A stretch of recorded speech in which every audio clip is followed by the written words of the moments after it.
ਵਾਹਿਗੁਰੂ ਜੀ ਕਾ ਖਾਲਸਾ ਵਾਹਿਗੁਰੂ ਜੀ ਕੀ ਫਤਿਹ। ਟੀਵੀ 84 ਦੇ ਸਾਰੇ ਦਰਸ਼ਕ ਤੇ ਸਰੋਤੇ ਜਿਹੜੇ ਇਸ ਵਕਤ ਸਾਡੇ ਨਾਲ ਨਾਰਥ ਅਮਰੀਕਾ ਦੇ ਵਿੱਚੋਂ ਜੁੜੇ ਹੋਏ ਆ ਜਾਂ ਫਿਰ ਸੋਸ਼ਲ ਮੀਡੀਆ ਦੇ ਰਾਹੀਂ ਦੁਨੀਆ ਭਰ ਦੇ ਵਿੱਚ ਸਾਨੂੰ ਦੇਖ ਰਹੇ ਆ, ਉਹਨਾਂ ਸਾਰਿਆਂ ਦਾ ਮੈਂ ਅਮਰਵੀਰ ਸਿੰਘ ਅੱਜ ਇਸ ਪ੍ਰੋਗਰਾਮ ਦੇ ਵਿੱਚ ਤਹਿ ਦਿਲੋਂ ਸਵਾਗਤ ਕਰਦਾ। ਵਿਊਅਰਸ, ਅੱਜ ਅਸੀਂ ਪੰਜਾਬ ਦੀਆਂ ਜਿਹੜੀਆਂ ਪੰਜਾਬ ਦੇ ਵਿੱਚ ਹੁਣ ਇਸ ਵਕਤ ਜਾਂ ਭਾਰਤ ਦੇ ਵਿੱਚ ਅੱਜ ਜਿਹੜੇ ਇਲੈਕਸ਼ਨ ਰਿਜ਼ਲਟਸ ਨੇ ਉਹ ਆ ਜਾਣੇ ਨੇ। ਰਿਜ਼ਲਟਸ ਦੇ ਉੱਤੇ ਤਬਸਰਾ ਅਸੀਂ ਕੱਲ੍ਹ ਦੇ ਸ਼ੋਅ ਦੇ ਵਿੱਚ ਖਾਸ ਤੌਰ ਤੇ ਵਿਸ਼ੇਸ਼ ਤੌਰ ਤੇ ਪ੍ਰੋਗਰਾਮ ਕਰਾਂਗੇ, ਪਰ ਇਹਨਾਂ ਚੋਣਾਂ ਦੇ ਮੁਤਲਕ ਅੱਜ ਗੱਲਬਾਤ ਕਰਾਂਗੇ। ਖਾਸ ਤੌਰ ਤੇ ਪੰਜਾਬ ਦੇ ਵਿੱਚ ਕਿਵੇਂ ਦਾ ਰੁਝਾਨ ਰਿਹਾ ਤੇ ਪੰਥਕ ਏਜੰਡੇ ਨੂੰ ਦੇਖਦਿਆਂ ਹੋਇਆਂ ਪੰਥਕ ਏਜੰਡਾ ਕੀ ਕਾਰਨ ਰਿਹਾ ਕਿ ਇਸ ਵਕਤ ਇਹਨਾਂ ਚੋਣਾਂ ਦੇ ਵਿੱਚ ਸਾਹਮਣੇ ਉੱਭਰ ਕੇ ਨਹੀਂ ਆ ਸਕਿਆ, ਜਾਂ ਜਿਹੜੇ ਪੰਥਕ ਉਮੀਦਵਾਰ ਹੈ ਨੇ ਉਹਨਾਂ ਦੀ ਜਿਹੜੀ ਸਥਿਤੀ ਹੈ ਉਹ ਕਿਉਂ ਜਿੱਤ ਤੱਕ ਨਹੀਂ ਪਹੁੰਚਦੀ ਨਜ਼ਰ ਆ ਰਹੀ। ਸੋ ਇਹਨਾਂ ਕੁਝ ਸਵਾਲਾਂ ਦੇ ਨਾਲ ਅੱਜ ਅਸੀਂ ਗੱਲਬਾਤ ਕਰਾਂਗੇ ਅਕਾਲੀ ਦਲ ਅੰਮ੍ਰਿਤਸਰ ਦੇ ਸੀਨੀਅਰ ਜਨਰਲ ਸਕੱਤਰ ਪ੍ਰੋਫੈਸਰ ਮਹਿੰਦਰਪਾਲ ਸਿੰਘ ਨਾਲ, ਜਿਹੜੇ ਸਾਡੇ ਨਾਲ ਪਟਿਆਲਾ ਤੋਂ ਫੋਨ ਲਾਈਨ ਤੇ ਬਣੇ ਨੇ। ਆਓ ਉਹਨਾਂ ਨਾਲ ਮਿਲ ਕੇ ਅੱਜ ਦੀ ਵਿਚਾਰ ਚਰਚਾ ਦੀ ਸ਼ੁਰੂਆਤ ਕਰਦੇ ਹਾਂ। ਪ੍ਰੋਫੈਸਰ ਸਾਹਿਬ, ਤੁਹਾਡਾ ਸਵਾਗਤ ਹੈ ਜੀ। ਵਾਹਿਗੁਰੂ ਜੀ ਕਾ ਖਾਲਸਾ ਵਾਹਿਗੁਰੂ ਜੀ ਕੀ ਫਤਿਹ ਜੀ। ਵਾਹਿਗੁਰੂ ਜੀ ਕਾ ਖਾਲਸਾ ਵਾਹਿਗੁਰੂ ਜੀ ਕੀ ਫਤਿਹ ਜੀ। ਅੰਗਰੇਜ਼ੀ ਸਿੰਘ ਜੀ।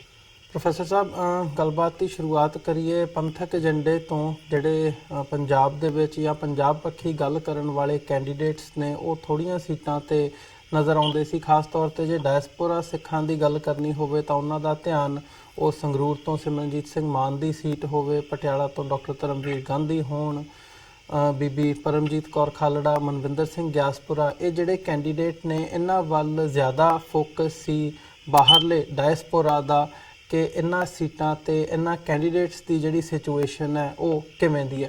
ਤੁਸੀਂ ਕੀ ਸਮਝਦੇ ਹੋ ਕਿ ਜਿਹੜੀਆਂ ਇਹ ਇਲੈਕਸ਼ਨਸ ਰਹੀਆਂ ਨੇ ਪੰਥਕ ਨੁਕਤਾ ਨਿਗਾਹ ਤੋਂ ਕਿਵੇਂ ਐਨਾਲਾਈਜ਼ ਕਰਦੇ ਹੋ ਇਹਨਾਂ ਨੂੰ? ਹਾਂ, ਤੁਹਾਡੀ ਗੱਲ ਠੀਕ ਹੈ। ਜਿਹੜੀਆਂ ਸੀਟਾਂ ਦੀ ਤੁਸੀਂ ਗੱਲ ਕੀਤੀ ਹੈ ਵੀ ਇਹਨਾਂ ਬਾਰੇ ਕਾਫੀ ਕਾਰਨਾਂ ਕਰਕੇ ਤਕਰੀਬਨ ਸਿੱਖ ਡਾਇਸਪੋਰਾ ਤੇ ਪੰਜਾਬ ਨੂੰ ਪਿਆਰ ਕਰਨ ਵਾਲੇ ਲੋਕਾਂ ਦਾ ਧਿਆਨ ਤਾਂ ਹਰ ਹਾਲ ਵਿੱਚ ਰਿਹਾ ਹੈ।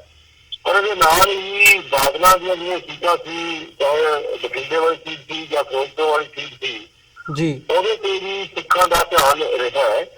ਪਰ ਜਿਹੜੀ ਤੁਸੀਂ ਗੱਲ ਕੀਤੀ ਹੈ ਕਿ ਪੰਥਕ ਮੁੱਦੇ ਦੀ ਗੱਲ ਜਾਂ ਨਹੀਂ ਹੋਈ, ਜਾਂ ਜਿਸ ਤਰ੍ਹਾਂ ਵੀ ਮਹਿਸੂਸ ਕਰਦੇ ਹਾਂ ਅਸੀਂ ਸਾਰੇ, ਦਰਅਸਲ ਕਿਸੇ ਮੁੱਦੇ ਦੀ ਗੱਲ ਵੀ ਨਹੀਂ ਹੋਈ। ਕੇਵਲ ਨਿੱਜੀ ਛੋਟੀਆਂ ਦੂਸ਼ਣਬਾਜ਼ੀਆਂ ਦੇ ਵਿੱਚ ਇੰਨਾ ਉਲਝਾ ਦਿੱਤਾ ਜਾਂਦਾ ਹੈ ਕਿਸੇ ਦੇ ਸੁਭਾਅ ਬਾਰੇ, ਕਿਸੇ ਦੀਆਂ ਆਦਤਾਂ ਬਾਰੇ, ਕਿ ਜਿਨ੍ਹਾਂ ਨੂੰ ਅਸੀਂ ਮੁੱਦੇ ਕਹਿੰਦੇ ਹਾਂ ਜਾਂ ਜਿਹੜੇ ਆਪਣੇ ਦੇ ਮੁੱਦੇ ਹਨ ਪੰਜਾਬ ਦੇ, ਜਾਂ ਇਸ ਵਕਤ ਜਿਹੜਾ ਸਾਰਾ ਇੰਡੀਆ ਦਾ ਸਿਸਟਮ ਹਿੱਲਿਆ ਹੋਇਆ ਹੈ, ਉਹਦੇ ਵੱਲ ਵੋਟਰ ਦਾ ਧਿਆਨ ਦਿੱਤਾ ਹੀ ਨਹੀਂ ਜਾਂਦਾ ਜੀ। ਇਹ ਦਿੱਤਾ ਹੀ ਜਾਂਦਾ ਨਹੀਂ, ਜਿਹਨੂੰ ਇਸ ਪਾਸੇ ਵੱਲ ਨੂੰ ਵਧਿਆ ਨਹੀਂ ਜਾਂਦਾ ਹੈਗਾ। ਕਾਰਨ ਇਹ ਵੀ ਬਹੁਤ ਛੋਟੀਆਂ ਗੱਲਾਂ ਦੇ ਉੱਤੇ ਸਾਰਾ ਕੁਝ ਹੋ ਜਾਂਦਾ ਹੈ। ਤੇ ਅਖੀਰ ਵਿੱਚ ਹਰ ਵਾਰ ਦੀ ਤਰ੍ਹਾਂ ਅੱਜ ਵੀ ਸ਼ਰਾਬ ਨੇ, ਪਾਵਰ ਨੇ ਉਹ ਚੀਜ਼ਾਂ ਫਿਰ ਉਦੋਂ ਕੀਤੀਆਂ ਜਿਵੇਂ ਆਮ ਪਹਿਲਾਂ ਇਹਨਾਂ ਇਲੈਕਸ਼ਨ ਦੇ ਵਿੱਚ ਹੁੰਦਾ। ਤੋਂ ਜਿਹੜੀ ਤੁਹਾਡੀ ਗੱਲ ਹੈ ਮੈਂ ਨਾਲ ਸਹਿਮਤ ਹਾਂ, ਪਰ ਇਸ ਤੋਂ ਇਹ ਲੱਗਦਾ ਕਿ ਲੋਕਾਂ ਦਾ ਭਵਿੱਖ ਜਿਹੜਾ ਹੈ ਇਹ ਬਹੁਤ ਹੱਦ ਤੱਕ ਹਜੇ ਵੀ ਉੱਥੇ ਹੀ ਖੜਾ ਹੈ ਜਿੱਥੇ ਪਿਛਲੇ 30-40 ਸਾਲ ਤੋਂ ਸਿਆਸੀ ਲੀਡਰ ਉਹਨਾਂ ਨੂੰ ਘੁਮਾਉਂਦੇ ਆ ਰਹੇ ਨੇ, ਉਹਨਾਂ ਨਾਲ ਵਾਅਦੇ ਕਰਕੇ ਮੁੱਕਰਦੇ ਆ ਰਹੇ ਨੇ। ਇਸ ਵਾਰ ਵੀ ਬਿਲਕੁਲ ਉਹੀ ਮਾਹੌਲ ਰਿਹਾ ਜੀ। ਪ੍ਰੋਫੈਸਰ ਸਾਹਿਬ, ਕੀ ਸਮਝਦੇ ਹੋ ਜੇ ਵੋਟਰਾਂ ਦੀ ਗੱਲ ਕਰਨੀ ਹੋਵੇ, ਜਿਹੜਾ ਪੰਜਾਬ ਦਾ ਵੋਟਰ ਹੈ ਤੇ ਖਾਸ ਤੌਰ ਤੇ ਜੇ ਸਿੱਖ ਵੋਟ ਬੈਂਕ ਦੀ ਗੱਲ ਕਰਨੀ ਹੋਵੇ, ਤਾਂ ਕੀ ਸਮਝਦੇ ਹੋ ਕਿ ਸਿੱਖ ਵੋਟ ਬੈਂਕ ਜਾਂ ਸਿੱਖ ਪੰਜਾਬ ਦੇ ਵਿੱਚ ਜਿਹੜੇ ਮੌਜੂਦ ਨੇ ਕੀ ਉਹ ਇੰਨੇ ਸੂਝਵਾਨ ਨਹੀਂ ਕਿ ਉਹ ਇਹ ਗੱਲ ਸਮਝ ਸਕਣ ਕਿ ਪੰਥਕ ਏਜੰਡਾ ਜਾਂ ਪੰਜਾਬ ਦੇ ਫਾਇਦੇ ਦੀ ਗੱਲ ਕਿਹੜੇ ਕੈਂਡੀਡੇਟਸ ਕਰ ਰਹੇ ਆ ਤੇ ਕਿਹਨਾਂ ਨੂੰ ਵੋਟ ਪਾਉਣੀ ਚਾਹੀਦੀ ਹੈ? ਕਿ ਅਸੀਂ ਅੱਜ ਇਸ ਲੈਵਲ ਤੱਕ ਆ ਗਏ ਹਾਂ ਕਿ ਸ਼ਰਾਬ ਦੇ ਪਿੱਛੇ ਜਾਂ ਜਿਹੜੇ ਛੋਟੇ ਨਿੱਜੀ ਮੁਫਾਦ ਹੈਗੇ ਆ ਉਹਨਾਂ ਦੇ ਚਲਦਿਆਂ ਜਿਹੜੀ ਆਪਣੀ ਵੋਟ ਹੈ, ਜਾਂ ਅਦਰਵਾਈਜ਼ ਜੇ ਸਿਸਟਮ ਦੀ ਗੱਲ ਕਰਨੀ ਹੋਵੇ ਤਾਂ ਵੇਚਣ ਤੱਕ ਚਲੇ ਜਾਂਦੇ ਆ? ਦੇਖੋ, ਗੱਲ ਇਹ ਹੈ ਕਿ ਪੰਜਾਬ ਦੇ ਮੁੱਦੇ ਕੋਈ ਵੀ ਐਸਾ ਸੂਝਵਾਨ ਲੀਡਰ ਨਹੀਂ ਹੈ ਜਿਹਨੂੰ ਨਹੀਂ ਪਤਾ, ਚਾਹੇ ਉਹ ਬੇਰੁਜ਼ਗਾਰੀ ਦਾ ਹੋਵੇ, ਕਿਸਾਨ ਖੁਦਕੁਸ਼ੀ ਦਾ ਹੋਵੇ, ਸਿੱਖ ਗੁਰੂ ਗ੍ਰੰਥ ਸਾਹਿਬ ਜੀ ਦੀ ਬੇਅਦਬੀ ਦਾ ਹੋਵੇ, ਸਿੱਖਾਂ ਦੇ ਹਿਊਮਨ ਰਾਈਟਸ ਦਾ ਹੋਵੇ, ਇਹ ਸਾਰਿਆਂ ਨੂੰ ਪਤਾ ਹੈ। ਦੇਖੋ, ਗੁਰੂ ਗ੍ਰੰਥ ਸਾਹਿਬ ਜੀ ਜਿਹੜਾ ਲਿਖਿਆ ਹੈ ਨਾ, ਮਨ ਜਾਣਤ ਸਭ ਬਾਤ ਜਾਣਤ ਹੀ ਅਵਗਣ ਕਰਾ, ਕਾਹੇ ਕੀ ਕੁਖਲਾਤ ਹਾਥ ਦੀਪ ਕੀ ਕਰ, ਇਹਦਾ ਹੱਥ 'ਚ ਦੀਵਾ ਲੈ ਕੇ ਖੂਬ ਛਾਲ ਮਾਰ ਰਹੇ ਨੇ ਇਸ ਲੋਕ। ਪਰ ਗੱਲ ਇਹਦੇ 'ਚ ਥੋੜਾ ਜਿਹਾ ਜੇ ਐਨਾਲਿਸਿਸ ਕਰੀਏ ਤਾਂ ਆਪਾਂ ਨੂੰ ਇਹ ਜ਼ਰੂਰ ਦੇਖਣਾ ਪਏਗਾ ਕਿ ਆਖਰ ਲੋਕ ਏਦਾਂ ਕਿਉਂ ਕਰਦੇ ਨੇ। ਵੱਡੀ ਗਿਣਤੀ ਲੋਕਾਂ ਨੂੰ ਮਜਬੂਰ ਕਰ ਦਿੱਤਾ ਗਿਆ ਹੈ ਕਿ ਉਹ ਜਿਹੜਾ ਵਕਤੀ ਤੌਰ ਤੇ ਇੱਕ ਹਫ਼ਤਾ ਜਾਂ 2 ਹਫ਼ਤਾ ਇਹਨਾਂ ਬਾਰੇ ਸੋਚਣ, ਨਾ ਕਿ ਉਹ ਪਿਛਲੇ 5 ਸਾਲ ਤੇ ਅਗਲੇ 5 ਸਾਲ ਬਾਰੇ ਜਾਂ ਆਪਣੇ ਬੱਚਿਆਂ ਦਾ ਜਾਂ ਆਪਣੇ ਭਵਿੱਖ ਬਾਰੇ ਸੋਚਣ। ਉਹਨਾਂ ਨੂੰ ਇੰਨਾ ਮਜਬੂਰ ਕਰ ਦਿੱਤਾ ਗਿਆ ਰੋਟੀ ਪੱਖੋਂ, ਜ਼ਿੰਦਗੀ ਦੀਆਂ ਲੋੜਾਂ ਪੱਖੋਂ। ਮਤਲਬ ਕਿ 60% ਲੋਕ ਜਦੋਂ ਤੁਸੀਂ ਇਲੈਕਸ਼ਨ ਦੀ ਕੰਪੇਨ ਤੇ ਜਾਂਦੇ ਹੋ ਨਾ, ਜਦੋਂ ਤੁਹਾਡੇ ਅੱਗੇ ਆ ਕੇ ਬੈਠਦੇ ਨੇ ਉਹ ਲੋਕ ਸੁਣਨ ਵਾਸਤੇ, ਉਹਨਾਂ ਤੋਂ ਤੁਸੀਂ ਸਹਿਜੇ ਅੰਦਾਜ਼ਾ ਲਗਾ ਸਕਦੇ ਹੋ ਕਿ ਆਹ ਜਿਹੜੇ ਸਾਹਮਣੇ ਬੈਠੇ 60% ਲੋਕ ਨੇ, ਇਹਨਾਂ ਨੂੰ ਤਾਂ ਸ਼ਾਮ ਦੀ ਰੋਟੀ ਦਾ ਫਿਕਰ ਹੈ। ਇਹਨਾਂ ਨੂੰ ਤਾਂ ਪਾਲਿਸੀ ਦੀ ਸਮਝ ਹੋਣ ਦੇ ਬਾਵਜੂਦ ਵੀ ਇਹਨਾਂ ਦਾ ਜੀ ਨਹੀਂ ਕਰਦਾ ਕਿ ਉਹ ਉੱਤੇ ਚੱਲਣ। ਉਹ ਤਾਂ ਕਹਿੰਦੇ ਸਾਨੂੰ ਸ਼ਾਮ ਨੂੰ ਕੀ ਮਿਲਦਾ ਬਸ। ਇਸ ਕਰਕੇ ਫਿਲਹਾਲ ਹਜੇ ਮੈਂ ਜੋ ਬੋਲ ਰਿਹਾ ਉਹਦੇ 'ਚ 5-7 ਘੰਟੇ ਮੈਂ ਐਡਵਾਂਸ ਬੋਲ ਰਿਹਾ, ਪਰ ਮੈਨੂੰ ਇਸ ਵਾਰ ਲੱਗਦਾ ਕਿ ਸੰਗਰੂਰ ਦੇ ਵਿੱਚ ਸ਼੍ਰੋਮਣੀ ਅਕਾਲੀ ਦਲ ਅੰਮ੍ਰਿਤਸਰ ਨੇ ਬਹੁਤ ਵੱਡੀ ਪੱਧਰ ਤੇ ਜਿਹੜੀ ਇੱਕ ਕੰਪੇਨ ਚਲਾਈ ਸੀ ਤੇ ਸਾਨੂੰ ਲੱਗਦਾ ਇਹਦੇ 'ਚ ਸਾਨੂੰ ਵੱਡਾ ਰਿਸਪੌਂਸ ਮਿਲੇਗਾ। ਉਸ ਤੋਂ ਬਾਅਦ ਡਾਕਟਰ ਗਾਂਧੀ ਜੀ ਦੀ ਗੱਲ ਕੀਤੀ ਹੈ। ਡਾਕਟਰ ਗਾਂਧੀ ਇੱਕ ਐਸੀ ਫਿਗਰ ਹੈ ਜਿਹਨੂੰ ਛੇਤੀ ਰਾਜਾ ਪਰਿਵਾਰ ਵੀ ਇਗਨੋਰ ਨਹੀਂ ਕਰ ਸਕਦਾ। ਰਹੀ ਗੱਲ ਜਾਗਪੁਰਾ ਸਾਹਿਬ ਦੀ ਜਾਂ ਬੀਬੀ ਖਾਲੜਾ ਸਾਹਿਬ ਦੀ, ਉੱਧਰ ਮੈਂ ਪ੍ਰੈਕਟੀਕਲੀ ਜਾ ਨਹੀਂ ਸਕਿਆ, ਇਸ ਲਈ ਇਹਦੇ ਬਾਰੇ ਮੈਂ ਕੁਝ ਕਹਿ ਨਹੀਂ ਸਕਦਾ। ਬੀਬੀ ਖਾਲੜਾ ਵੀ ਹਿਊਮਨ ਰਾਈਟਸ ਦਾ ਇੱਕ ਸਿੰਬਲ ਹੋ ਕੇ ਉੱਧਰਨਾ ਸੀ, ਉੱਧਰਨਾ ਚਾਹੀਦਾ। ਮੈਂ ਅੱਜ ਵੀ ਕਹਿੰਦਾ ਤੇ ਮੈਂ ਆਸ ਕਰਦਾ ਕਿ ਸਿਮਰਨਜੀਤ ਸਿੰਘ ਮਾਨ, ਬੀਬੀ ਖਾਲੜਾ, ਡਾਕਟਰ ਧਨਜੀਤ ਗਾਂਧੀ ਤੇ ਜਾਗਪੁਰਾ ਸਾਹਿਬ ਜੀ, ਚਲੋ ਉਹਨਾਂ ਨੇ ਕੰਮ ਬਹੁਤ ਵਧੀਆ ਕੀਤਾ ਤੇ ਉਹ ਸਿਰੜ ਨਿਭਾ ਰਹੇ ਨੇ। ਇਹ ਤੇ ਲੋਕ ਆਉਣੇ ਚਾਹੀਦੇ ਨੇ। ਬੇਸ਼ੱਕ ਮੇਰੀਆਂ ਜਿਹੜੀਆਂ ਕੁਝ ਲਿਮਿਟੇਸ਼ਨ ਹੈਗੀਆਂ ਨੇ ਜਾਗਪੁਰਾ ਸਾਹਿਬ ਤੇ ਬੀਬੀ ਖਾਲੜਾ ਬਾਰੇ, ਪਰ ਉਹਨਾਂ ਦੀ ਜਿੱਤ ਦੇ ਵਿੱਚ ਕੋਈ ਰਿਸ਼ਤੇ ਨਹੀਂ ਆਉਣਗੀਆਂ। ਮੈਂ ਅਰਦਾਸ ਕਰਾਂਗਾ ਮੈਂ ਜਿਹੜੀ ਉਹ ਜਿੱਤਣ ਦੋਨੋਂ, ਪਰ ਉਹਨਾਂ ਨੇ ਜਿਹੜੀਆਂ ਪਾਰਟੀਆਂ ਚੁਣੀਆਂ ਨੇ ਨਾ, ਉਹਨਾਂ ਦਾ ਕੋਈ ਪੰਥਕ ਆਧਾਰ ਨਹੀਂ ਸੀ। ਇਹ ਗੱਲ ਦੀ ਸਾਨੂੰ ਸ਼ਿਕਾਇਤ ਹੈ ਤੇ ਰਹੂਗੀ। ਅੱਗੇ ਵੀ ਅਸੀਂ ਚੋਣਾਂ ਤੋਂ ਪਹਿਲਾਂ ਵੀ ਕੀਤਾ, ਅਸੀਂ ਤੇ ਇਹ ਨਹੀਂ ਕਿ ਮੈਂ ਚੋਣ ਦੀ ਗੱਲ ਕੀਤੀ ਹੈ। ਇਹਨਾਂ ਦਾ ਕੋਈ ਪੰਥਕ ਆਧਾਰ ਨਹੀਂ ਹੈ। ਜਿਹੜੀਆਂ ਪਾਰਟੀਆਂ ਨੇ ਉਹਨਾਂ ਨੇ ਚੁਣਿਆ ਆਪਣੀਆਂ ਸਿਆਸੀ ਪਾਰਟੀਆਂ ਤੇ, ਚਾਹੇ ਉਹ ਬੈਂਸ ਭਰਾ ਹੋਣ ਤੇ ਚਾਹੇ ਉਹ ਸੁਖਦੇਵ ਸਿੰਘ ਖਹਿਰਾ ਹੋਣ। ਸੋ ਇਹ ਬਾਕੀ ਅਸੀਂ ਦੋਹਾਂ ਦੀ ਅਰਦਾਸ ਕਰ ਸਕਦੇ ਹਾਂ ਕਿ ਇਹ ਵੀ ਪਾਰਲੀਮੈਂਟ 'ਚ ਆਉਣ ਤੇ ਪੰਜਾਬ ਦੀ ਤੇ ਸਿੱਖਾਂ ਦੀ ਡਾਕਟਰ ਗਾਂਧੀ ਤੇ ਸਿਮਰਨਜੀਤ ਸਿੰਘ ਮਾਨ ਵਰਗੀ ਗੱਲ ਕਰਨ। ਤੇ ਜੇ ਸੰਗਰੂਰ ਦੀ ਗੱਲ ਕਰਨੀ ਹੋਵੇ ਤਾਂ ਕਿੱਦਾਂ ਦੇ ਰੁਝਾਨ ਇਸ ਵਕਤ ਗਰਾਊਂਡ ਲੈਵਲ ਤੇ ਦੇਖਣ ਨੂੰ ਮਿਲੇ ਨੇ? ਤੁਸੀਂ ਵੀ ਇਨ ਟੱਚ ਰਹੇ ਹੋ ਤੇ ਅਕਾਲੀ ਦਲ ਅੰਮ੍ਰਿਤਸਰ ਦੇ ਪ੍ਰਧਾਨ ਨੇ ਉੱਥੋਂ ਚੋਣ ਲੜੀ ਹੈ। ਕੀ ਸਮਝਦੇ ਹੋ ਕਿ ਕਿੰਨੀਆਂ ਕੁ ਵੋਟਾਂ ਕਿੱਧਰ ਨੂੰ ਜਾਂਦੀਆਂ ਨਜ਼ਰ ਆ ਰਹੀਆਂ ਨੇ? ਮੈਂ ਜਦੋਂ ਬੰਦਾ ਇਲੈਕਸ਼ਨ ਲੜ ਰਿਹਾ ਹੁੰਦਾ ਜੀ, ਉਹਨੂੰ ਤਾਂ ਇਹ ਲੱਗਦਾ ਹੁੰਦਾ ਵੀ ਜਿੱਥੇ ਤੇ ਉਹ ਜਾ ਰਿਹਾ ਉਹ ਸਾਰੇ ਲੋਕ ਉਹਦੇ ਵੱਲ ਹੀ ਆ ਰਹੇ ਨੇ। ਇਹ ਇੱਕ ਨੈਚੁਰਲ ਫਿਨੋਮੀਨਾ ਹੈ ਜਦੋਂ ਤੁਸੀਂ ਕੰਪੇਨ ਕਰਨ ਜਾਂਦੇ ਹੋ। ਅੱਗੇ ਸਾਰੇ ਕਹਿੰਦੇ ਠੀਕ ਹੈ ਜੀ ਵੋਟ ਪਾਵਾਂਗੇ ਜੀ, ਪਰ ਇੰਨੇ ਵੱਡੇ ਤਜਰਬੇ ਤੋਂ ਬਾਅਦ ਕੇਵਲ ਇਸ ਗੱਲ ਤੇ ਮੈਂ ਆਪਣੀ ਗੱਲ ਨੂੰ ਸਮੇਟ ਨਹੀਂ ਸਕਦਾ। ਮੈਂ ਇਹ ਗੱਲ ਕਹਿਣਾ ਕਿ ਅਸੀਂ 2009 ਦੇ ਵਿੱਚ ਇਲੈਕਸ਼ਨ ਲੜੀ ਸੀ, ਉਦੋਂ ਸਾਨੂੰ 33,000 ਵੋਟ ਪਈ ਸੀ। 2014 ਵਿੱਚ ਸਾਡੀ ਪਾਰਟੀ ਨੇ ਇੱਕ ਗਲਤ ਫੈਸਲਾ ਕੀਤਾ ਜਿਹਦੇ ਕਰਕੇ ਸਰਦਾਰ ਸਿਮਰਨਜੀਤ ਸਿੰਘ ਮਾਨ ਨੂੰ ਖਡੂਰ ਸਾਹਿਬ ਤੇ ਲੜਾਇਆ ਗਿਆ। ਬੇਸ਼ੱਕ ਅਸੀਂ ਸਹਿਮਤ ਨਹੀਂ ਸੀ, ਪਰ ਪਾਰਟੀ ਦਾ ਫੈਸਲਾ ਮੰਨਣਾ ਪੈਂਦਾ। ਇਹਦੇ ਨਾਲ ਸਾਨੂੰ ਇੱਥੇ ਦੇ ਕੇਡਰ ਦੇ ਵਿੱਚ ਬਹੁਤ ਸਾਨੂੰ ਨੁਕਸਾਨ ਹੋਇਆ। ਪਰ ਅੱਜ ਅਸੀਂ 33,000 ਤੋਂ 1.5 ਲੱਖ ਤੋਂ ਉੱਪਰ ਤੱਕ ਪਹੁੰਚ ਚੁੱਕੇ ਹਾਂ। ਵੈਰੀ ਸ਼ੋਰ ਤੇ ਜਿਸ ਤਰ੍ਹਾਂ ਦੇ ਹਾਲਾਤ ਬਣੇ ਨੇ, ਕਿਹੜੀ ਵੋਟ ਕਿੱਧਰ ਜਾਊਗੀ, ਜੇ ਉਹਦਾ ਸਾਰਾ ਵਿਸ਼ਲੇਸ਼ਣ ਕਰੀਏ ਤਾਂ ਸਾਨੂੰ ਲੱਗਦਾ ਕਿ ਸਿਮਰਨਜੀਤ ਸਿੰਘ ਮਾਨ ਜਿੱਤ ਵਾਲੇ ਪਾਸੇ ਵੱਲ ਜਾ ਰਹੇ ਨੇ। ਤੇ ਇਹ ਜਿਹੜੇ ਹਾਲਾਤ ਨੇ, ਕਿਉਂਕਿ ਪਿੱਛੇ ਵੀ ਧਿਰ ਦੇ ਬਾਰੇ, ਚਾਹੇ ਉਹ ਕਾਂਗਰਸ ਦੇ ਹੋਣ, ਚਾਹੇ ਉਹ ਅਕਾਲੀ ਦਲ ਦੇ ਹੋਣ, ਚਾਹੇ ਉਹ ਆਪ ਦੇ ਹੋਣ, ਚਾਹੇ ਉਹ ਸਿਮਰਨਜੀਤ ਸਿੰਘ ਮਾਨ ਦੇ ਹੋਣ, ਅਸੀਂ ਹੈਗੇ ਸਾਰਿਆਂ ਦੇ ਬਾਰੇ ਅੱਜ ਜਿਹੜੀ ਹੈ ਇੱਕ ਜਿੱਦ ਜਾਗ ਬਣੀ ਹੋਈ ਆ ਵੀ ਕਿਹੜੀ ਵੋਟ ਉੱਠ ਕੇ ਕਿੱਧਰ ਜਾਊਗੀ, ਕਿਹੜੀ ਵੋਟ ਕਿਉਂਕਿ 5,33,000 ਵੋਟ ਭਗਵੰਤ ਮਾਨ ਨੂੰ ਪਈ ਹੈ। ਉਹਦੇ ਤੋਂ ਵੈਰੀ ਸ਼ੋਰ ਕਿ 3 ਲੱਖ ਤੋਂ ਉੱਪਰ ਵੋਟ ਜਿਹੜੀ ਹੈ ਉਸ ਪਾਸੇ ਹਟ ਜਾਣੀ ਹੈ। ਉਹ 3 ਲੱਖ ਵੋਟ ਕਿਹੜੇ ਪਾਸੇ ਜਾਣੀ ਹੈ ਇਹਦੇ ਬਾਰੇ ਕੋਈ ਵੀ ਹਜੇ ਸ਼ੋਰ ਨਹੀਂ ਹੈਗਾ। ਜੇ ਆਪਾਂ ਥੋੜਾ ਸੱਚ ਦੇ ਨੇੜੇ ਰਹੀਏ ਤਾਂ ਨਾ ਕੌਨਫੀਡੈਂਟ ਬਾਦਲ ਦਲ ਹੈ, ਨਾ ਕੌਨਫੀਡੈਂਟ ਕਾਂਗਰਸ ਹੈ, ਨਾ ਪ੍ਰੈਜ਼ੀਡੈਂਟ ਆਪ ਹੈ।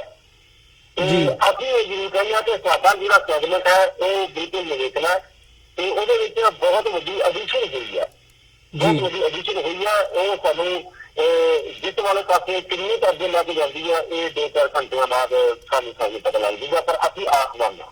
ਜੀ ਤੇ ਪ੍ਰੋਫੈਸਰ ਸਾਹਿਬ, ਜੇ ਪੰਥਕ ਏਜੰਡੇ ਦੀ ਗੱਲ ਕਰਨੀ ਹੋਵੇ, ਜਿਵੇਂ ਤੁਸੀਂ ਗੱਲ ਕੀਤੀ ਹੈ ਕਿ ਚੋਣਾਂ ਦੇ ਵਿੱਚ ਜਿਹੜੀ ਦੂਸ਼ਣਬਾਜ਼ੀ ਹੈ ਆਪਸੀ ਨਿੱਜੀ ਤੌਰ ਤੇ ਉਹ ਜ਼ਿਆਦਾ ਭਾਰੂ ਰਹੀ ਹੈ, ਕੀ ਕਾਰਨ ਹੈ ਕਿ ਜਿਹੜੇ ਪੰਥਕ ਇਸ਼ੂਜ਼ ਨੇ, ਖਾਸ ਤੌਰ ਤੇ ਗੁਰੂ ਗ੍ਰੰਥ ਸਾਹਿਬ ਦੀ ਬੇਅਦਬੀ ਦਾ ਜਿਹੜਾ ਮਾਮਲਾ ਹੈ ਪਿਛਲੇ ਸਾਰੇ ਮਹੀਨਿਆਂ ਦੇ ਵਿੱਚ, ਸਾਲਾਂ ਦੇ ਵਿੱਚ ਜਿਹੜਾ ਹੈ ਉਹ ਫਰੰਟ ਬਰਨਰ ਤੇ ਰਿਹਾ, ਮੀਡੀਆ ਦੇ ਵਿੱਚ ਵੀ ਸੁਰਖੀਆਂ ਦੇ ਵਿੱਚ ਰਿਹਾ ਤੇ ਪੰਜਾਬ ਦੇ ਲੋਕਾਂ ਦੇ ਵਿੱਚ ਵੀ ਜਿਹੜੀ ਗੱਲ ਹੈ ਉਹ ਤੁਰਦੀ ਰਹੀ ਹੈ। ਚੋਣਾਂ ਦੇ ਵਿੱਚ ਆ ਕੇ ਅਜਿਹਾ ਕੀ ਕਾਰਨ ਹੈ ਵੀ ਪੰਥਕ ਸ਼ਖਸੀਅਤਾਂ ਨੇ ਜਿਹੜੀਆਂ ਜਾਂ ਪੰਥਕ ਜਥੇਬੰਦੀਆਂ ਨੇ ਉਹ ਨਾਕਾਮ ਰਹੀਆਂ ਨੇ ਕਿ ਇਹਨਾਂ ਇਸ਼ੂਜ਼ ਨੂੰ ਲੋਕਾਂ ਦੇ ਵਿੱਚ ਲੈ ਕੇ ਜਾਣ ਤੇ ਉਹਦੇ ਉੱਤੇ ਜਿਹੜੀ ਗੱਲਬਾਤ ਹੈ, ਫੋਕਸ ਜਿਹੜਾ ਹੈ ਉਹਨਾਂ ਇਸ਼ੂਜ਼ ਦੇ ਉੱਤੇ ਹੋ ਸਕੇ?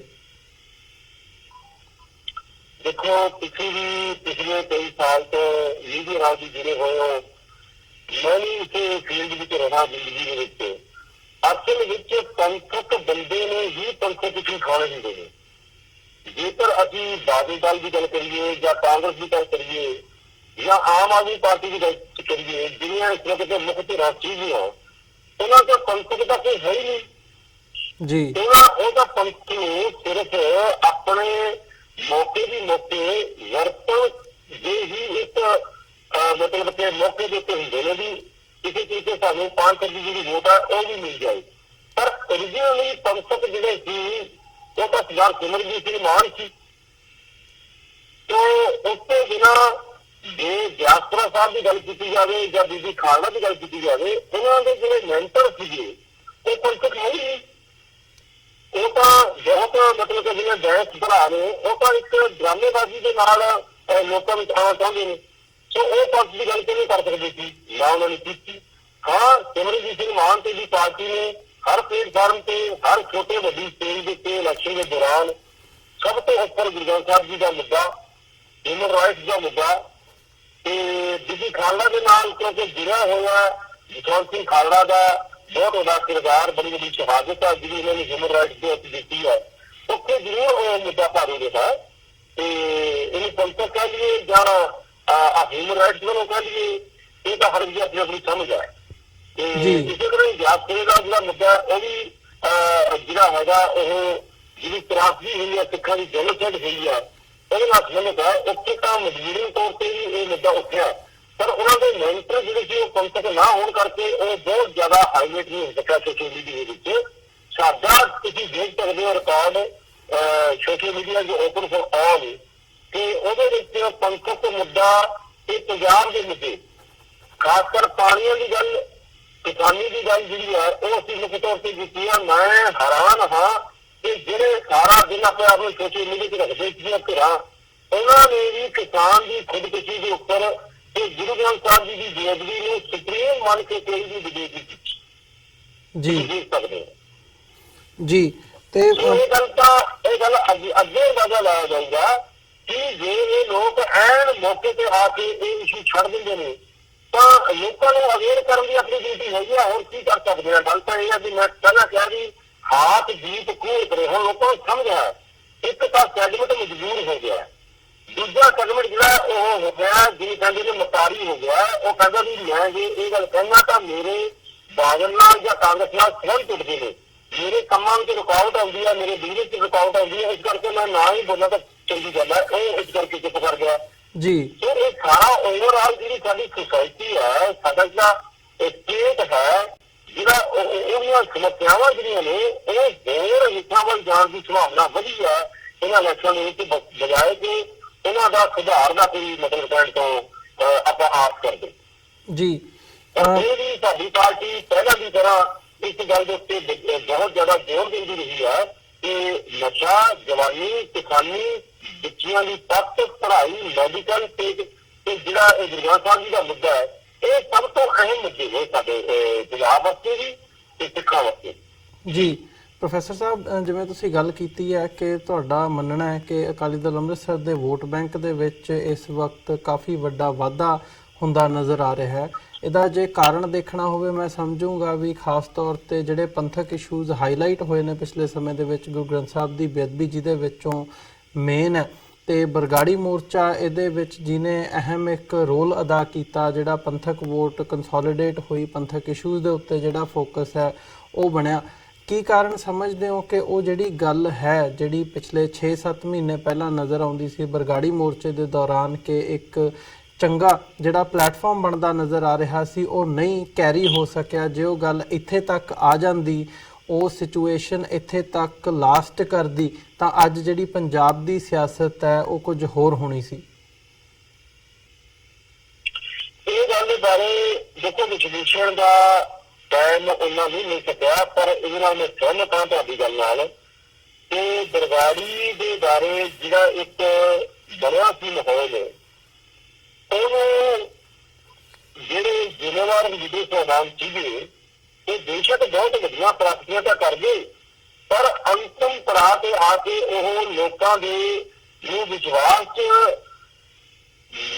ਲੈ ਕੇ ਸਮਾਪਤ ਨਹੀਂ ਕਰ ਸਕੇ, ਕਿਉਂਕਿ ਉਹਦੇ ਵਿੱਚ ਭੰਬਲ ਭੁੱਸਾ ਪਾਉਣ ਦੀ ਬੜੀ ਸੰਭਾਵਨਾ ਬਣ ਗਈ ਜਦੋਂ ਇੱਕਦਮ ਲੋਕਾਂ ਨੂੰ ਲੱਗਿਆ ਕਿ ਹਜੇ ਪ੍ਰਤਾਪ ਸਿੰਘ ਬਾਦਲ, ਸੁਖਬੀਰ ਸਿੰਘ ਬਾਦਲ ਤੇ ਸੁਮੇਧ ਸੈਣੀ ਦੀ ਗ੍ਰਿਫਤਾਰੀ ਦੀ ਗੱਲ ਨਹੀਂ ਚੱਲੀ ਜੀ, ਕਿਉਂਕਿ ਇਹ ਲੋਕਾਂ ਦਾ ਬਹੁਤ ਵੱਡਾ ਇੱਕ ਆਸ ਵੱਧ ਗਈ ਸੀ। ਉਹਦੇ ਕਰਕੇ ਇਹ ਗੱਲ ਅਸੀਂ ਵੀ ਮਹਿਸੂਸ ਕਰਦੇ ਹਾਂ ਕਿ ਅੰਤਮ ਫੈਸਲੇ ਤੋਂ ਪਹਿਲਾਂ ਸਾਨੂੰ ਵੀ ਵਿਸ਼ਵਾਸ ਚ ਨਹੀਂ ਲਿਆ ਗਿਆ, ਪਰ ਅਸੀਂ ਤੋਂ ਕਰਕੇ ਇੱਥੇ ਵਰਕ ਕਰਨ ਵਾਲੇ ਸੀ, ਅਸੀਂ ਫੈਸਲਾ ਕਰਨ ਵਾਲੇ ਨਹੀਂ ਸੀ। ਇਸ ਕਰਕੇ ਅਸੀਂ ਜਿੰਨੀਆਂ ਵੀ ਪ੍ਰਾਪਤੀਆਂ ਹੋਈਆਂ, ਜਿਵੇਂ ਅਣਪਛਾਤੀ ਪੁਲਿਸ ਪਛਾਤੀ ਗਈ, ਉਹਨਾਂ ਤੇ ਕੇਸ ਦਰਜ ਹੋ ਗਏ, ਚਰਨਜੀਤ ਸ਼ਰਮੇ ਵਰਗੇ, IG ਇੰਦਾ ਨੰਗਲ ਵਰਗੇ ਲੋਕ ਸਿੱਧੇ ਰੂਪ ਵਿੱਚ ਫੜੇ ਗਏ, ਜਾਂ ਪ੍ਰਕਾਸ਼ ਸਿੰਘ ਬਾਦਲ, ਸੁਖਬੀਰ ਸਿੰਘ ਤੇ ਉਹਦੇ ਬਾਰੇ ਜਾਂ ਡੇਰਾ ਪ੍ਰੇਮੀ ਜਿਹੜੇ ਨੇ ਉਹ ਅੰਦਰ ਅੱਜ ਬੈਠੇ ਨੇ। ਇਹਨਾਂ ਪ੍ਰਾਪਤੀਆਂ ਤੋਂ ਸਾਨੂੰ ਆਸ ਸੀਗੀ ਕਿ ਅਗਲਾ ਸਟੈਪ ਵੀ ਲਿਆ ਜਾਊਗਾ, ਪਰ ਮਤਲਬ ਕਹਿਣ ਤੋਂ ਅਸੀਂ ਕਿਉਂਕਿ ਇੱਕ ਸੇਵਾ ਦੇ ਵਿੱਚ ਵੀ ਅਸੀਂ ਗਿਣਤੀ ਵੱਧ ਵਿੱਚ ਜਾ ਕੇ ਸੇਵਾ ਕੀਤੀ ਹੈ, ਭਾਵ ਜੋ ਸਾਡੀ ਇੱਕ ਅਖਲਾਕੀ ਡਿਊਟੀ ਬਣਦੀ ਸੀ ਇਹ ਕੀਤੀ ਹੈ, ਪਰ ਅਸੀਂ ਫੈਸਲਾ ਲੈਣ ਵਾਲੀ ਧਿਰ ਨਹੀਂ ਸੀਗੇ।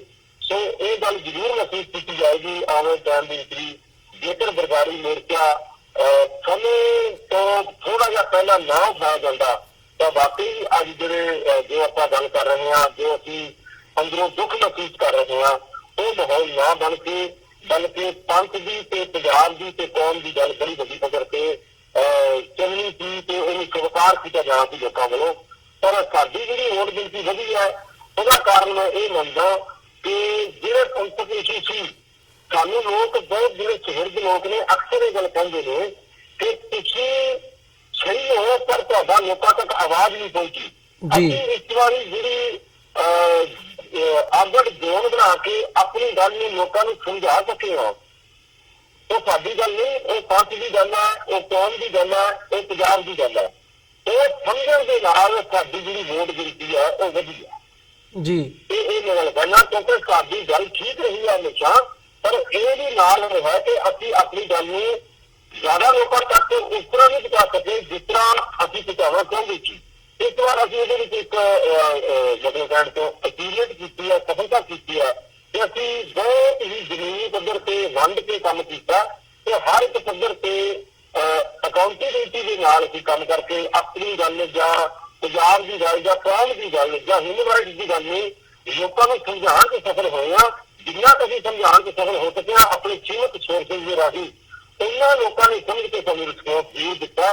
ਇਹ ਹੁਣੇ 4-5 ਘੰਟੇ ਬਾਅਦ ਪਤਾ ਲੱਗ ਜੂਗਾ ਜੀ। ਤੇ ਪ੍ਰੋਫੈਸਰ ਸਾਹਿਬ, ਜੇ ਪੰਥਕ ਇਸ਼ੂਜ਼ ਦੀ ਗੱਲ ਕਰਨੀ ਹੋਵੇ ਤੇ ਕੀ ਸੰਭਾਵਨਾਵਾਂ ਨਜ਼ਰ ਆਉਂਦੀਆਂ ਨੇ ਵੀ ਆਉਣ ਵਾਲੇ ਸਮੇਂ ਦੇ ਵਿੱਚ ਇਹ ਇਸ਼ੂਜ਼ ਦੁਬਾਰਾ ਪੰਜਾਬ ਦੀ ਸਿਆਸਤ ਦੇ ਸੀਨ ਦੇ ਵਿੱਚ ਸਾਨੂੰ ਦੇਖਣ ਨੂੰ ਮਿਲ ਸਕਦੇ ਨੇ, ਤੇ ਕਿਤੇ ਨਾ ਕਿਤੇ ਜਿਹੜੀ ਯੂਨਿਟੀ ਹੈ ਕੀ ਉਹਦੇ ਤੇ ਕੰਮ ਹੋ ਰਿਹਾ ਹੈ ਜਾਂ ਹੋ ਸਕਦਾ ਹੈ ਆਉਣ ਵਾਲੇ ਸਮੇਂ ਦੇ ਵਿੱਚ? ਦੇਖੋ, ਮੈਂ ਅੱਜ ਇਸ ਘੜੀ ਦੇ ਉੱਤੇ, ਕਿਉਂਕਿ ਇਹ ਘੜੀ ਐਸੀ ਘੜੀ ਹੈ ਜਿਹਦੇ ਚ ਹਰ ਬੰਦਾ ਇੱਕ ਸਵਾਲ ਦੇ ਉੱਤੇ ਖੜਾ ਹੈ ਜੀ। ਇਸ ਘੜੀ ਦੇ ਉੱਤੇ ਮੈਂ ਇਹ ਕੋਈ ਵੀ ਗੱਲ ਨਹੀਂ ਦੱਸਦਾ, ਮੈਂ ਇੰਨਾ ਕਹਿ ਸਕਦਾ ਵੀ ਜੇ ਸਰਦਾਰ ਸਿਮਰਨਜੀਤ ਸਿੰਘ ਮਾਨ ਪਾਰਲੀਮੈਂਟ ਚ ਪਹੁੰਚ ਜਾਂਦੇ ਨੇ, ਮੈਨੂੰ ਬਹੁਤ ਵੱਡੀ ਆਸ ਹੈ ਕਿ ਪੰਜਾਬ ਦੇ ਵਿੱਚ ਇੱਕ ਐਸਾ ਉਤਸ਼ਾਹ ਆਊਗਾ ਜਿਹਨੇ ਲੌਜੀਕਲੀ ਬੈਠ ਕੇ ਅੱਗੇ ਇਕੱਠੇ ਹੋ ਕੇ ਪੰਜਾਬ ਤੇ ਕੌਮ ਦੀਆਂ ਸਮੱਸਿਆਵਾਂ ਨੂੰ ਹੱਲ ਕਰਨ ਦਾ ਇੱਕ ਪਲੇਟਫਾਰਮ ਮਿਲ ਜੂਗਾ।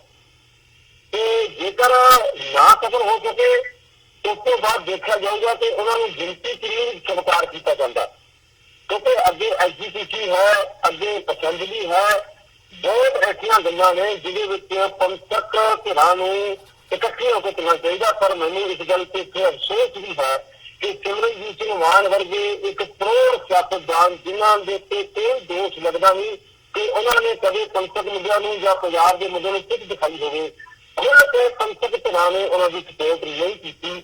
ਇਹ ਵੀ ਸਵਾਲ ਅਗਲੇ ਵਿਸ਼ੇਸ਼ਣ ਚ ਆਊਗਾ, ਪਰ ਅੱਜ ਇਹਦੇ ਬਾਰੇ ਮੈਂ ਨਿਰਣਾਇਕ ਰੂਪ ਵਿੱਚ ਕੁਝ ਨਹੀਂ ਕਹਿ ਸਕਦਾ, ਕਿਉਂਕਿ ਇਹ ਸਮਾਂ ਜਿਹੜਾ ਆਪਾਂ ਗੱਲ ਕਰ ਰਹੇ ਹਾਂ ਇਹ ਸਮਾਂ ਬਹੁਤ ਜ਼ਿਆਦਾ ਇੱਕ ਕੁਐਸਚਨੇਬਲ ਪੀਰੀਅਡ ਹੈ, ਜਿਹਦੇ ਵਿੱਚ ਸਾਨੂੰ ਆਪਣੇ ਆਪ ਨੂੰ ਵੀ ਵਿਸ਼ਲੇਸ਼ਣ ਕਰਨਾ ਹੈ ਤੇ ਅਸੀਂ ਲੋਕਾਂ ਨਾਲ ਵੀ ਇਹ ਗੱਲਾਂ ਕਰਨੀਆਂ ਨੇ ਜਿਹੜੇ ਬ੍ਰੌਡਰ ਵੇ ਦੇ ਵਿੱਚ ਪੰਥਕ ਮੁੱਦੇ ਨੇ ਜਾਂ ਬ੍ਰੌਡਰ ਵੇ ਦੇ ਵਿੱਚ ਕੌਮੀ ਮੁੱਦੇ ਨੇ ਜਾਂ ਬ੍ਰੌਡਰ ਵੇ ਦੇ ਵਿੱਚ ਪੰਜਾਬ ਦੇ ਮੁੱਦੇ ਨੇ। ਪਾਣੀਆਂ ਦਾ ਮੁੱਦਾ ਸਭ ਤੋਂ ਅਹਿਮ ਹੈ, ਕਿਸਾਨੀ ਦਾ ਮੁੱਦਾ ਅਹਿਮ ਹੈ। ਇਹਨਾਂ ਤੇ ਬੈਠ ਕੇ ਅਜੇ ਗੱਲ ਕਰਨ ਦਾ ਮੈਂ ਅੱਜ ਦੀ ਡੇਟ ਦੇ ਵਿੱਚ ਕੁਝ ਨਹੀਂ ਕਹਿ ਸਕਦਾ। ਰਿਜ਼ਲਟ ਤੋਂ ਬਾਅਦ ਹੀ ਅਸੀਂ ਆਪਣੀ ਨਿੱਜੀ ਮੀਟਿੰਗ ਕਰਾਂਗੇ ਪਾਰਟੀ ਤੌਰ ਤੇ ਫਿਰ ਹੋਰ ਕਰਨਾਈ ਕਰਾਂਗੇ, ਕਿਉਂਕਿ ਸਟਰਗਲ ਦੇ ਵਿੱਚ ਚੱਲਦੇ ਰਹਿਣ ਦਾ ਨਾਮ ਹੀ ਸਟਰਗਲ ਹੈ। ਇਹਦੇ ਵਿੱਚ ਖੜੋਤ ਆਉਣੀ ਕੌਮਾਂ ਦੇ ਭਵਿੱਖ ਦੇ ਉੱਤੇ ਬਹੁਤ ਨੈਗੇਟਿਵ ਇਫੈਕਟ ਪਾਉਂਦੀ ਆ। ਅਸੀਂ ਖੜੋਤ ਨਹੀਂ ਆਉਣ ਦਿੱਤੀ ਅੱਜ ਤੱਕ ਤੇ ਅਸੀਂ ਚਾਹੁੰਦੇ ਹਾਂ ਕਿ ਅੱਗੇ ਤੋਂ ਵੀ ਖੜੋਤ ਨਾ ਆਵੇ। ਜੀ ਪ੍ਰੋਫੈਸਰ ਸਾਹਿਬ ਤੁਹਾਡਾ ਬਹੁਤ ਬਹੁਤ ਧੰਨਵਾਦ। ਉਮੀਦ ਕਰਦੇ ਹਾਂ ਤੇ ਨਜ਼ਰ ਰਹੇਗੀ ਜਿਹੜੇ ਹੁਣ ਅੱਜ ਦੀ ਡੇਟ ਦੇ ਵਿੱਚ ਉੱਥੇ ਆਲਰੇਡੀ ਸੂਰਜ ਚੜ੍ਹ ਚੁੱਕਿਆ ਤੇ ਅੱਜ ਜਿਹੜੇ ਇਲੈਕਸ਼ਨ ਰਿਜ਼ਲਟਸ ਨੇ ਉਹ ਸਾਡੇ ਸਾਹਮਣੇ ਆ ਜਾਣੇ ਨੇ। ਕੁਝ ਘੰਟਿਆਂ ਤੱਕ ਸਥਿਤੀ ਕਲੀਅਰ ਹੋ ਜਾਵੇਗੀ ਕਿ ਜਿਹੜੀ ਸਰਕਾਰ ਕੇਂਦਰ ਦੇ ਵਿੱਚ ਕਿਹਦੀ ਬਣਨੀ ਹੈ ਤੇ ਪੰਜਾਬ ਦੇ ਵਿੱਚ ਜਿਹੜੀਆਂ ਸੀਟਾਂ ਨੇ ਉਹਨਾਂ ਤੇ ਕੀ ਰੁਝਾਨ ਦੇਖਣ ਨੂੰ ਮਿਲ ਰਹੇ ਨੇ। ਸੋ ਦੁਬਾਰਾ ਫਿਰ ਇਸ ਮੁੱਦੇ ਦੇ ਉੱਤੇ ਗੱਲਬਾਤ ਜ਼ਰੂਰ ਕਰਾਂਗੇ। ਅੱਜ ਦੇ ਸ਼ੋਅ ਦੇ ਵਿੱਚ ਇੱਥੇ ਹੀ ਇਜਾਜ਼ਤ ਚਾਹਾਂਗੇ ਜੀ। ਬਹੁਤ ਬਹੁਤ ਧੰਨਵਾਦ। ਫਤਿਹ ਦੀ ਸਾਂਝ ਪਾਈਏ। ਵਾਹਿਗੁਰੂ ਜੀ ਕਾ ਖਾਲਸਾ, ਵਾਹਿਗੁਰੂ ਜੀ ਕੀ ਫਤਿਹ ਜੀ। ਅਮਰਜੀਤ ਸਿੰਘ ਜੀ ਮੇਰੇ ਸਰੋਤੇ ਸਾਰਿਆਂ ਨੂੰ ਇਹ ਹੋ ਕੇ ਫਤਿਹ ਬੁਲਾਉਣਾ। ਵਾਹਿਗੁਰੂ ਜੀ ਕਾ ਖਾਲਸਾ, ਵਾਹਿਗੁਰੂ ਜੀ ਕੀ ਫਤਿਹ। ਵਿਊਅਰਸ, ਉਮੀਦ ਕਰਦੇ ਹਾਂ ਅੱਜ ਦੀ ਸਾਡੀ ਇਹ ਗੱਲਬਾਤ ਅਕਾਲੀ ਦਲ ਅੰਮ੍ਰਿਤਸਰ ਦੇ ਜਨਰਲ ਸਕੱਤਰ ਪ੍ਰੋਫੈਸਰ ਮਹਿੰਦਰਪਾਲ ਸਿੰਘ ਹੋਰਾਂ ਦੇ ਨਾਲ ਤੁਹਾਨੂੰ ਇਹ ਗੱਲਬਾਤ ਸਾਡੀ ਅੱਜ ਜ਼ਰੂਰ ਪਸੰਦ ਆਈ ਹੋਵੇਗੀ। ਸੋ ਜਾਂਦੇ ਜਾਂਦੇ ਤੁਹਾਡੇ ਚਰਨਾਂ ਦੇ ਵਿੱਚ ਬੇਨਤੀ ਵੀ ਕਰਦੇ ਹਾਂ, TV84 ਨੂੰ ਅੱਗੇ ਵਧਾਉਣ ਦੇ ਲਈ, ਚੱਲਦਾ ਰੱਖਣ ਦੇ ਲਈ ਸਾਨੂੰ ਤੁਹਾਡੀ ਸਹਾਇਤਾ ਦੀ ਲੋੜ ਹੈ। TV84 ਨੂੰ ਡੋਨੇਟ ਕਰਨ ਦੇ ਲਈ ਤੁਸੀਂ ਸਾਡੀ ਵੈਬਸਾਈਟ www.tv84.tv ਤੇ ਜਾ ਕੇ ਸਾਨੂੰ ਡੋਨੇਟ ਕਰ ਸਕਦੇ ਹੋ ਤੇ ਮੰਥਲੀ ਡੋਨੇਸ਼ਨਸ ਦੇ ਲਈ ਪਲੇਜ ਕਰ ਸਕਦੇ ਹੋ। ਜੇ ਚੈੱਕ ਰਾਹੀਂ ਡੋਨੇਸ਼ਨਸ ਭੇਜਣੀਆਂ ਚਾਹੁੰਦੇ ਹੋ ਤਾਂ TV84 ਦੇ ਨਾਂ ਦਾ ਚੈੱਕ ਬਣਾ ਕੇ ਤੁਸੀਂ ਸਾਨੂੰ ਸਾਡੇ ਐਡਰੈਸ ਤੇ ਮੇਲ ਕਰ ਸਕਦੇ ਹੋ। 3601 37th ਐਵਨਿਊ, ਲੌਂਗ ਆਈਲੈਂਡ ਸਿਟੀ, ਨਿਊਯਾਰਕ 11101।